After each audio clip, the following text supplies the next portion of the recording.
महाराष्ट्र विधानसभेच्या पाठोपाठ आता विधान परिषदेच्या निवडणुका जाहीर झाल्यात आणि राजकारणात रंग यायला सुरुवात झाली आहे. विधान परिषद नेमकं काम काय करते आणि तिथले सदस्य कसे निवडून येतात हे तुम्हाला माहिती आहे का?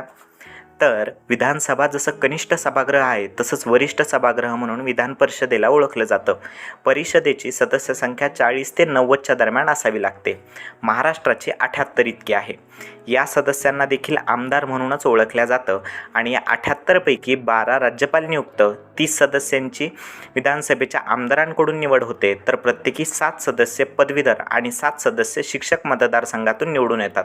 उर्वरित 22 सदस्य हे स्थानिक स्वराज्य संस्थांच्या मतदारसंघातून निवडून येतात, ज्यापैकी 17 जागांकरता सध्या निवडणूक सुरू झाली आहे.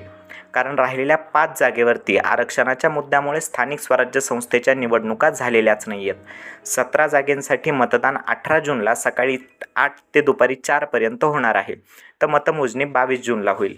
या 17 जागा कोणत्या आणि तिथे कोणाचं पारडं जड आहे हे सविस्तर जाणून घेऊया आपल्या नेक्स्ट व्हिडिओमध्ये. तोपर्यंत फॉलो करायला विसरू नका. खेळ सत्तेचा.